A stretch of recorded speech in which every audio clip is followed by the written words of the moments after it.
Hello guys! Hello. This is for Virgo. Welcome dito sa aking channel, Virgo. So, I hope na nasa mabuti kang kalagayan sa ngayon, Virgo. Please comment down below if you resonated. So, let's check. Para to sa second half ng May 2026.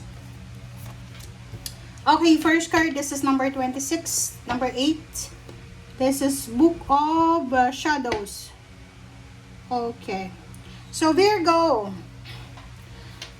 Meron ditong Virgo, babae, na siguro hindi ko alam kung anong nangyayari sa buhay mo, but pwedeng nakikipag-usap ka sa isang tao na nagpa-practice ng mga spiritual, like spells, rituals, or whatever man.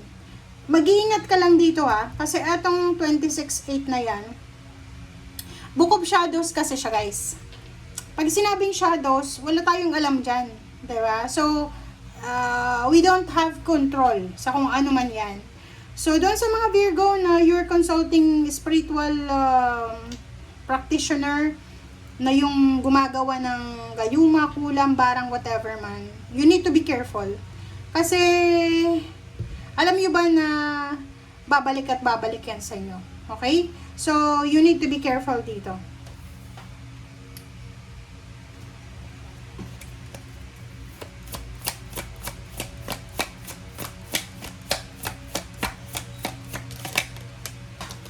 Okay, this is Three of Wands.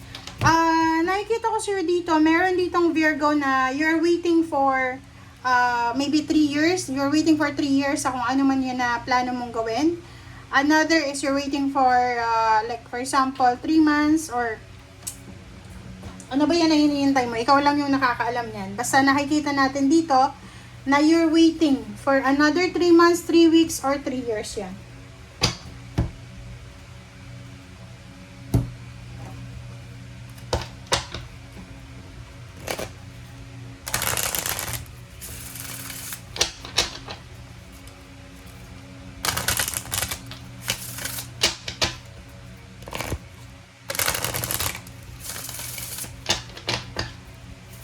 Oops. Okay. Love and compassion. Completion. Okay, Virgo. So, sa usaping love life, nakikita ko sa'yo dito na wala ka namang, kumbaga, masyadong problema sa love life. Lalo na kung may asawa ka or in a relationship ka. Kung ikaw naman ay single, nakikita ko sa'yo dito na hindi love life yung focus mo sa last 2 weeks ng May na to. Kumbaga, yung focus mo ngayon is matapos kung ano yung, kumbaga, goals mo 3 years ago. Parang ganun. So, yun na nakikita natin dito.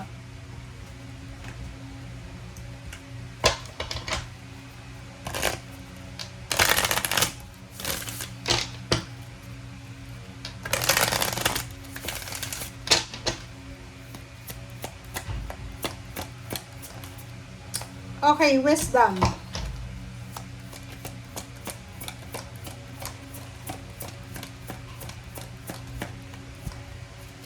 Wisdom and journey.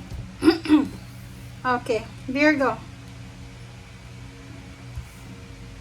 So, yung 2 cards naman na to, sinasabi ng baraha na doon sa mga Virgo na yun, you're waiting for 3 years, 3 months, or kung ano man, 3 weeks. Sinasabi ng baraha sa'yo na you need to prepare for the documents, like for example, passport, documents, or kung ano man yan, sinasabi na you need to prepare kasi possible na darating na siya. Darating na kung ano man to na hinihintay nyo. Pwedeng love life, pwedeng trabaho, or kung ano man siya. Relocation.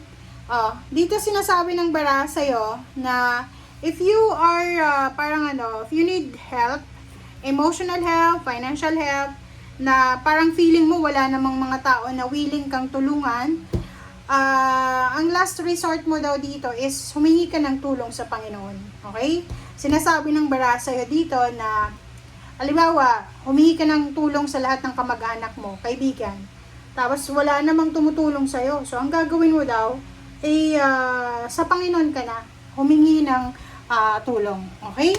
Thank you guys.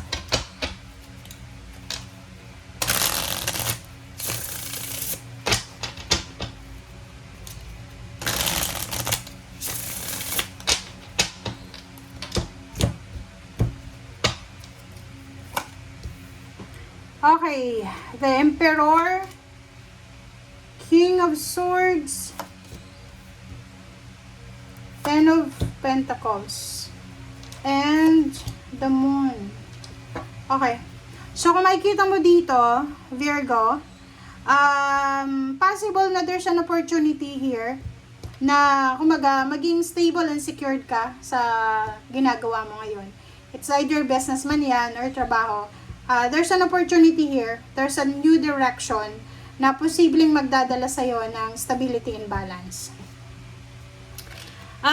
Nakikita ko sa'yo dito na yon, tingnan mo siya. Emperor, Ten of Pentacles, and Six of Wands. Sinasabi ng bara sa'yo na talagang mataas yung kumbaga, mataas yung chance na possible na ma-reclaim mo kung ano yung nawala sa'yo. It's either money, possession, or kano pa man. And there's a financial wealth, diba? Yung like, kung ano, magkano yung gusto mong maipon, or kung ano ba yung goal mo financially. Sinasabi ng bara sa'yo na there's an opportunity na there's a lump sum of money na posibleng pumasok sa buhay mo. Through public recognition, promotion, salary increase, and higher position. So, whatever challenges man daw, bago dumating ito, kailangan mo siyang harapin. Ang ganda niya. Tingnan nyo guys yung barahan nyo, Virgo. Kasi dito sa barahang to, sinasabi din na yung pagtupad mo dito sa Ten of Pentacles, yung pagkakaroon mo na to, ay nakadepende yan sa'yo. Depende sa confidence mo, sa perseverance mo, sa consistency mo, and depende din sa aggressiveness mo. Okay? Page of Cups. Wow, ang galing na ito guys. So, moving forward tayo para sa future. Sinasabi ng bara sa'yo, especially sa mga single na Virgo, kung single ka ngayon, huwag kang masyadong mag-alala. Kasi sa future, sinasabi ng barahan na maraming pagkakataon, expected or unexpected na love life, ang posibleng mabuo sa buhay mo. And, ngayon lang if you're single na Virgo, makinig ka, single ka na Virgo.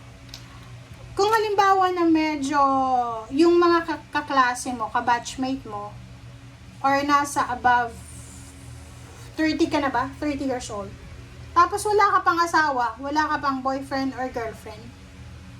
Huwag kayong ma-pressure kasi once na na-pressure kayo, possible na mag-settle kayo sa lasinggero, sa babaero, sa babae na dysfunctional. Ano bang tawag doon? Sorry. Dysfunctional ba yung tawag doon sa babaeng ganon? Mag-iingat kayo kasi because sa pressure na yan, posibleng mag-settle ka sa babae, sa relationship lalaki, sa relationship na lalaki, or sa trabaho na pwedeng sasayangin lang yan yung oras mo. Okay? And the devil is here. Sinasabi ng baraha, wag na wag kang papatol sa Capricorn. Okay? Wag na wag kang papatol sa Capricorn kasi yung Capricorn na yan ay posibleng isusuffocate ka niya. Okay? So, sinasabi ng baraha sa'yo dito na huwag tayong padadala sa pressure ng society. Okay? Hindi ibig sabihin lahat ng tao sa paligid mo may partner na sila, ikaw wala pa. Kailangan mo magmadali. No. Trabaho, ganun din Hindi ibig sabihin yung kabatch mo, manager na, ikaw kakasimula po pa lang, malulungkot ka na. No, kasi iba-iba tayo. Okay? Kaya nga, iba yung pangalan niya, iba yung pangalan mo, iba yung parent mo, iba yung parents niya. Diba? Kasi magkakaiba yung buhay ng bawat isa. Hindi ibig sabihin, lahat nakapagtapos ng teacher, lahat magiging teacher. Hindi ganun yun. Okay? So, yun guys, ang nakikita natin. And sa ilalim mo dito is Nine of Pentacles, tapos Ten of Wands. Sinasabi ng bara sa'yo na kung talagang gusto mo, Virgo, na matupad lahat ng pangarap mo, yung Nine of Pentacles mo. Diba? Yung Nine of Pentacles, this is the wish fulfillment. Kung gusto mong matupad lahat ng financial wishes mo, dapat willing ka din na gawin ang lahat. Kasi yung Ten of Wands, walang tigil to sa trabaho nagtatrabaho sa gabi, may full-time, may part-time, multitasker siya. So, if you're willing to sacrifice your time, your energy, talagang makukuha mo yung wish mo financially. Okay? Thank you guys. Bye!